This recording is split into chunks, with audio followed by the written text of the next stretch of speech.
সুপ্রিয় শিক্ষার্থীবৃন্দ ও অভিভাবকবৃন্দ, আমি শান্ত স্যার মণিপুরে 20 বছর যাবৎ ইংলিশ পড়াচ্ছি। তো আমার স্টুডেন্টসরা ম্যাক্সিমামই পরীক্ষায় ফুল মার্কস পায়। এখন কেন পায় তার পিছনে কারণটা বলছি, যে আমার ব্যাচের স্টুডেন্টগুলো ম্যাক্সিমামই ফুল মার্কস পায়। কারণ হচ্ছে আমার স্টুডেন্টস প্রত্যেকটা ওয়ার্ডের গ্রামার জানে। তো আসো আমরা কিভাবে পড়বো, বিশেষ করে 5টা খুব বেশি ইম্পর্টেন্ট। কেন 5টা বেশি ইম্পর্টেন্ট? কারণ হচ্ছে যে 5-এ একটা বোর্ড এক্সাম হয় এবং এই 5-এ মূলত মেক সেন্টেন্স, ওয়ার্ড মিনিং, এগুলো ট্রান্সলেশন এগুলো থাকে না। 5-এ থাকে টোটাল এসএসসি ইন্টারের মতো ক্রিয়েটিভ কোয়েশ্চেন। ওকে, তাহলে এখন আমরা এটা পড়ার নিয়ম হচ্ছে, আমরা কি করব, আমরা খেয়াল করে পড়বো, বুঝে শুনে বুদ্ধিমত্তা দিয়ে পড়বো। আমরা নর্মালি পড়লে কখনোই আমরা এখানে ভালো করতে পারবো না। কনফার্ম, তুমি কনফার্ম হয়ে যাও, তুমি নর্মাল অ্যাজ ইউজুয়াল পড়লে ভালো করতে পারবে না, পরীক্ষায় তুমি 100-এ 100 পাবে না। তাহলে 100-এ 100 পেতে গেলে কি করতে হবে?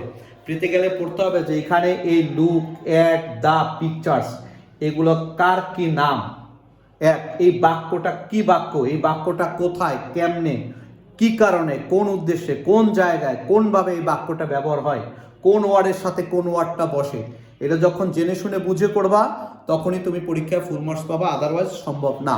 এখন কিভাবে দেখো, লুক অ্যাট দ্য পিকচার, ছবিগুলোর দিকে তাকাও, খেয়াল করে এখানে সাবজেক্ট কিন্তু নাই। কোনো সাবজেক্ট আছে? নাই। কিন্তু হ্যাঁ, সাবজেক্ট আছে। সাবজেক্ট হচ্ছে এখানে ইউ বা তুমি বা তোমরা। যারা আমরা বলি এই প্রিয় শিক্ষার্থীরা, স্টুডেন্টসরা, লক্ষ্মীরা, জাদুরা, ঠিক আছে, তোমরা এদিকে তাকাও, হ্যাঁ, তাহলে বা উঠে দাঁড়াও বা বসো, এটা হচ্ছে আদেশ করছে। খেয়াল করছো, এই বাক্যটা কি করছে?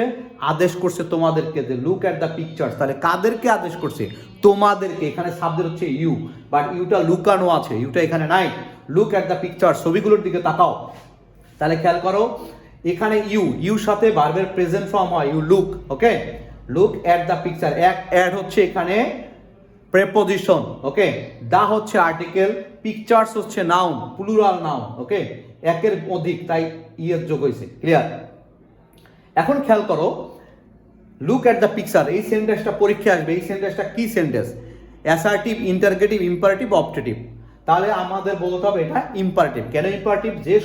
যে সেন্টেন্স দ্বারা আদেশ, অনুরোধ, উপদেশ, নিষেধ, প্রস্তাব, অনুমতি, আদেশ, অনুরোধ, উপদেশ, নিষেধ, প্রস্তাব, অনুমতি দেয়, সেটা হচ্ছে ইম্পারেটিভ সেন্টেন্স। ওকে, খেয়াল করো, তাহলে এই বাক্যটা ইম্পারেটিভ সেন্টেন্স। এটা সাবজেক্ট হচ্ছে ইউ এবং লুক হচ্ছে ভার্বের প্রেজেন্ট ফর্ম, এটা ভার্ব এবং প্রেজেন্ট ফর্ম, অ্যাট হচ্ছে প্রেপোজিশন, দা হচ্ছে আর্টিকেল, পিকচার্স হচ্ছে নাউন। দেখা থাকলো যে লুক অ্যাট দ্য পিকচার, এখানে at noun, pronoun, adjective, verb, preposition. তাহলে অ্যাট হবে প্রেপোজিশন। আচ্ছা, প্রেপোজিশনের কাজটাকে খেয়াল করো, লুক এবং দ্য পিকচার। দেখো, লুক দ্য পিকচার কোনো অর্থ হয়? নো, লুক দ্য পিকচার হয় না। যখন আমি অ্যাট দিব তখন হবে দিকে, লুকের পরে অ্যাট দিব তখন হবে দিকে, দ্য পিকচার। লুক অ্যাট, তাকা ওই দিকে, দ্য পিকচার, ছবিটা। বুঝতে পেরেছো? এবং লুকের পরে অ্যাড বসে maximum, I look at the picture. Okay, লুকের পরে অ্যাড বসে, তাহলে এই ওয়ার্ডটার পরে এই ওয়ার্ডটা বসে, এটা খেয়াল করতে হবে। ওকে, এখন খেয়াল করো, পিকচার্স কমন নাউন, কমন নাউনের আগে এন দি বসবে, এগুলো জেনে বুঝে করতে হবে। ইন পেয়ার্স, জোড়াগুলোতে, ইন প্রিপোজিশন, পেয়ার জোড়াগুলোতে, প্লুরাল নাউন, এবং এটা কি নাউন? Collective noun. জোড়া মানে দুইটা এক জোড়া, comma. Ask and answer the following questions, ask and answer the following questions. এখন খেয়াল করো, আস্ক মানে কি? আস্ক মানে জিজ্ঞাসা করা, প্রশ্ন করা, জানতে চাওয়া। অ্যান্ড আনসার, উত্তর দাও। কি করো? তাহলে এন্ড এর আগে যদি ভার্ব থাকে এন্ড এর পরেও ভার্ব বসবে। দ্য ফলোইং কোশ্চেনস, নিচের প্রশ্নগুলো। তাহলে দা এর পরে নাউন বা অ্যাডজেক্টিভ হয়, এ এন্ড দি এর পরে নাউন বা অ্যাডজেক্টিভ হয়। বাট এখানে খেয়াল করো, ফলোইং হচ্ছে এখানে অ্যাডজেক্টিভ আর কোশ্চেনস হচ্ছে নাউন। কোশ্চেনস কি? নাউন। কারণ কেমন কোশ্চেন, কোথাকার কোশ্চেন? Following question. যে ওয়ার্ড কোনো নাউন বা প্রোনাউন সম্পর্কে কথা বলে সেটা হচ্ছে অ্যাডজেক্টিভ। তাহলে যেমন আমি বললাম তোমার নাম মিনা, মিনা হচ্ছে নাউন। আমি বললাম মিনা টল, এই যে টলটাকে মিনা, মিনা অ্যাডজেক্টিভ। মিনা স্মার্ট, স্মার্টটাকে Meena, Meena adjective. Okay, sorry, smart adjective, Meena noun, এরকম। তাহলে কোশ্চেনস, কেমন কোশ্চেনস? Following questions. তাহলে ফলোইং হচ্ছে অ্যাডজেক্টিভ, কোশ্চেনস হচ্ছে নাউন। এখন আরো কিছু টিপস আছে, খেয়াল করো। এম ডি এর পরে নাউন বসে, ভার্বের শেষে আইএনজি যোগ করে ভার্ব নাউন বানানো যায়। ভার্বের শেষে আইএনজি, যেমন ফলো, ফলো হচ্ছে ভার্ব, আমি ভার্বের শেষে আইএনজি যোগ করে ভার্বকে নাউন বানাতে পারবো। ওকে, তাহলে ভার্বকে নাউন বানানোর ওয়ে কি? ভার্বের শেষে আইএনজি যোগ করে আমি ভার্ব নাউন বানাতে পারবো। এক, কোয়েশ্চেনস, টিআইওএন আছে, কোনো ওয়ার্ডের শেষে যদি টিআইওএন বা টিআইওএন আসে তাহলে এই ওয়ার্ডটা noun. Question, information, occupation, nation, TION থাকলে ওয়ার্ডটা নাউন হয়। ওকে, তাহলে যদি আসে যে টিআইওএন তাহলে এটা নাউন। কেমনে বুঝলা? মানে কোয়েশ্চেন, এটা টিআইওএন আছে, নাউন। তারপরে ফলোইং, দা ফলোইং, এই ফলোইং এখানে অ্যাডজেক্টিভ। ওকে, এখন আমরা মূল টপিকে চলে যাই।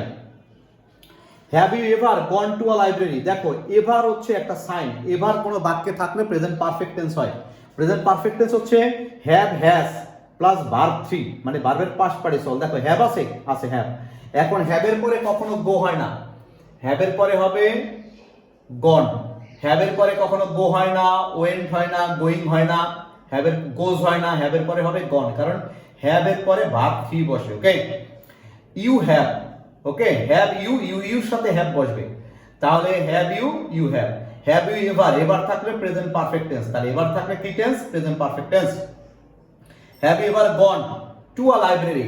আমার বাসার বাইরে, অর্থাৎ আমি আমার বাইরে যেদিকে যাব টু বসবে। Okay, I go to college, I go to market, I go to hospital, আমার বাসার বাইরে গেলে টু বসবে। এই টু হচ্ছে preposition to. Okay, what do you do in the library? খেয়াল করো, এখানে সাবজেক্ট হচ্ছে ইউ, ইউর সাথে ডু বসে। ওকে, ডু হচ্ছে do verb, do does did K do verb বলে। ডু ভার্বের পরে যদি কোনো ভার্ব থাকে এই ভার্বটা বেস ফর্ম।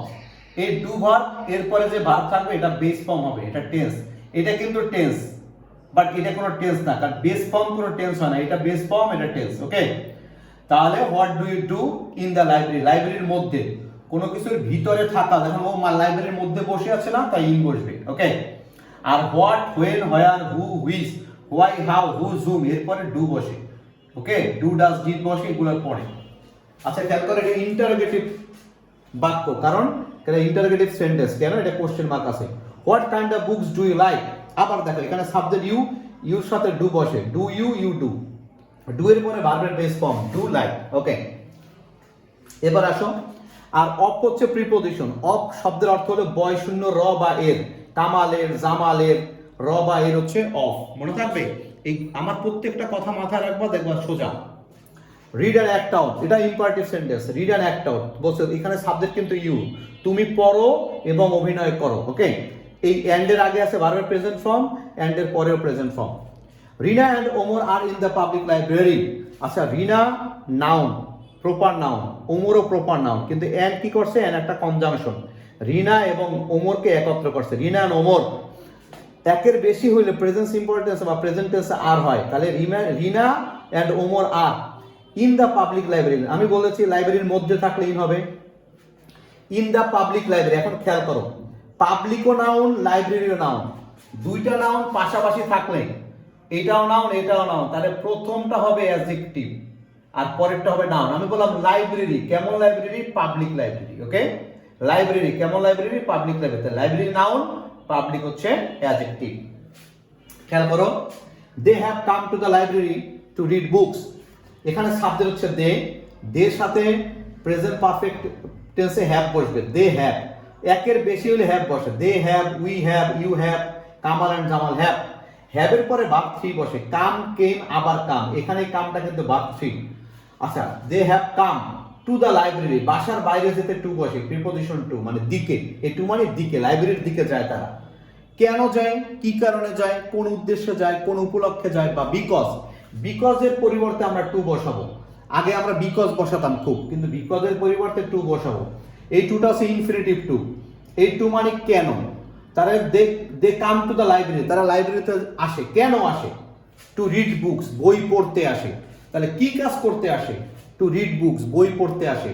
তাহলে টু যখন কেন বুঝাবে তখন এটা ইনফিনিটিভ টু, আর এই টু এর পরে ভার্বের বেস ফর্ম হয়। দেখো, এই টু এর পরে নাউন বসছে, টু দ্য লাইব্রেরি নাউন, আর এই টু এর পরে ভার্বের বেস ফর্ম বসছে। ওকে, তাহলে টু এর পরে ভার্বের বেস ফর্ম, এটা হচ্ছে ইনফিনিটিভ টু, এই টু এর পরে নাউন, এই টু হচ্ছে প্রিপোজিশন। এখন পরীক্ষা এরকম আসতে পারে, they have come to the library, এই to, okay, they have come to the library, to কি? নাউন, প্রোনাউন, অ্যাডজেক্টিভ, প্রিপোজিশন হবে প্রিপোজিশন। আবার they have come to the library to read books. এই টু কি? এই টু হচ্ছে infinitive two. তাহলে যদি বলা হয় noun, pronoun, infinitive to, adjective, তাহলে তোমাকে ইনফিনিটিভ টু তে টিক দেওয়া লাগবে, অর্থাৎ মাল্টিপল চয়েস করতে হবে। দে আর টুডে, আজ, টুডে একটা adverb. Okay, they have seen, তারা দেখে ফেলেছে, আর new girl in the library, এটা প্রেজেন্ট পারফেক্ট টেন্স আছে। দে, দের সাথে হ্যাভ বসবে, they have see saw seen হবে সিন, হ্যাভ সিন। আর নিউ গার্ল, খেয়াল করো, গার্ল একটা নাউন, এখন নাউনের আগে কি বসছে? নিউ। তাহলে কেমন গার্ল? নিউ গার্ল, নতুন মেয়ে। তাহলে girl noun, new adjective. Okay, girl noun, new adjective. In the library, লাইব্রেরির মধ্যে। She is looking for, looking এর পরে ফর বসে সবসময়, মনে রাখবা, looking for. She is looking for, আর এম ইজ আর প্লাস ভার্বের শেষে আইএনজি। এম ইজ আর এর কারণে যদি আইএনজি, এটা verb for. Okay, she is looking for some books, কিছু বই, অন দ্য বুক সেলফ। লাগালাগি অবস্থায় উপরে থাকলে অন বসে, যখন লেগে আছে উপরে থাকলে অন হবে। On the book shelf, on the table, এরকম। On their way back home, তাদের বাড়ি যাওয়ার পথে। They become introduced and have a conversation. On their way back home, তাদের বাড়ি যাওয়ার পথে। দে বিকাম, তারা হয়, বিকাম মানে হওয়া, কি হওয়া? ইন্ট্রোডিউসড, পরিচিত। অ্যান্ড হ্যাভ আ কনভারসেশন, এবং তাদের মধ্যে একটা কথোপকথন হয়। এখন আসো ডায়ালগটা আমরা করি। রিনা বলছে, hello my name is Rina. Hello, এটা একটা ইন্টারজেকশন। শুধু ওয়ার্ডের শেষে যদি আমি কোনো ওয়ার্ডের শেষে যদি আমি এক্সক্লামেশন মার্ক দেখি, এই ওয়ার্ডটা হচ্ছে ইন্টারজেকশন, অর্থাৎ আশ্চর্যবোধক শব্দ। ওকে, এই শব্দটা আশ্চর্যবোধক শব্দ। আর আশ্চর্যবোধক শব্দ আমরা ভিন্নভাবে বলবো, hello. Okay, my name is Rina, আমার নাম রিনা। ওকে, মাই নেম ইজ রিনা। এবার আসো, আর ইউ নিউ হিয়ার, তুমি কি এখানে নতুন? New adjective. রূপা বলতেছে, হাই, হাই, এটা interjection. Hi, I am Rupa, আমি রূপা। My family has just move to this neighbourhood. Neighbourhood প্রতিবেশী। দেখো, কোন ওয়ার্ডের শেষে যদি হুড, দেখো হুড আছে, বয়হুড, চাইল্ডহুড, তাহলে এই ওয়ার্ডটা নাউন। ওকে, বয়হুড, চাইল্ডহুড, নেইবারহুড, কোন ওয়ার্ডের শেষে হুড থাকলে ওয়ার্ডটা নাউন হবে। ওকে, এখন দেখো ফ্যামিলি, কয়টা পরিবার? একটা পরিবার, তাহলে হ্যাজ হবে। একটা হলে থার্ড পারসন সিঙ্গুলারে হ্যাজ আসে, হ্যাজ বসবে। আর জাস্ট থাকলে, জাস্ট একটা অ্যাডভার্ব, জাস্ট থাকলে প্রেজেন্ট পারফেক্ট টেন্স হয়। আর হ্যাজের পরে ভার্ব কি হয়? Has moved to this neighbourhood. এরকম প্রত্যেকটা ওয়ার্ড বুঝে পড়তে হবে। ওমর বলছে, হ্যাঁ Rupa, I am Omar. It seems, it subject third person singular. Seem হচ্ছে ভার্ব ওয়ান, তাহলে সাবজেক্ট থার্ড পারসন সিঙ্গুলার এবং ভার্ব ওয়ান হলে ভার্বের শেষে ইএস বা আই এর যোগ হয়, তাহলে এখানে হবে শুধু এস। ইট সিমস ইউ, তোমাকে এটা মনে হয় যে, ইউ, তুমি, লাইক রিডিং বুকস, তুমি বই পড়তে ভালোবাসো। ইউ লাইক, তুমি পছন্দ করো, কি পছন্দ করো? দেখো, লাইক একটা ভার্ব, রিড একটা ভার্ব। দুইটা ভার্ব পাশাপাশি থাকলে দ্বিতীয় ভার্বটা নাউন হয়ে যাবে। দুইটা ভার্ব পাশাপাশি থাকলে দ্বিতীয় ভার্বটা নাউন হয়ে যাবে। তাহলে এখানে লাইক একটা ভার্ব, রিড একটা ভার্ব, দুইটা ভার্ব পাশাপাশি আছে, তাহলে এই রিড এর শেষে আমি আইএনজি যোগ করে রিডটাকে নাউন বানাবো। ওকে, রিডিং বুকস। লাইক হচ্ছে ভার্ব, রিডিং এখানে নাউন। ওকে, পরেরটা আসেন, yes I love reading books. এখন দেখো, লাভের পরে যদি ভার্ব থাকে, ওই ভার্বের শেষে আইএনজি যোগ হয়ে ভার্বটা নাউন হয়ে যাবে। ওকে, লাইকের পরে ভার্ব থাকলে ভার্বের শেষে আইএনজি যোগ হয়ে ভার্বটা নাউন হয়ে যাবে। আই লাভ রিডিং বুকস কেন নাউন হবে? দুইটা ভার্ব পাশাপাশি থাকলে দ্বিতীয় ভার্বের শেষে আইএনজি যোগ হয়ে দ্বিতীয় ভার্বটা নাউন হয়ে যায়। What kind of books do you like to read? এই টু হচ্ছে ইনফিনিটিভ টু, টু এর পরে ভার্বের বেস ফর্ম। কেন? হোয়াট কাইন্ড অফ বুকস, কোন ধরনের বই? ডু ইউ লাইক, তুমি পছন্দ করে, ডু আছে, ডু এর পরে ভার্বের বেস ফর্ম লাইক। কোন ধরনের বই তুমি পছন্দ করো? কি করতে পছন্দ করো? টু রিড, পড়তে। তাহলে কি করতে বুঝাতে টু বসলে এই টু হচ্ছে ইনফিনিটিভ টু। ওকে, টু এর পরে ভার্বের বেস ফর্ম। তো এরপরে আমরা মডেল কোশ্চেন করব, কোশ্চেন আনসার করব, তারপরে রিঅ্যারেঞ্জ করব আমার ক্লাসে অথবা আমার ব্যাচে রিঅ্যারেঞ্জ করব, হ্যাঁ, ম্যাচিং করব, মাল্টিপল চয়েস করব। তো এভাবে করে আমরা আমাদের ক্লাসে সবগুলো শেষ করে দিই। আর এভাবে বুঝে বুঝে পড়লে তোমার আর কখনোই কারো কাছে যে পড়তে হবে না, তুমি বাসায় বসেই কমপ্লিট করতে পারবে। ওকে, আল্লাহ হাফেজ, আসসালামু আলাইকুম।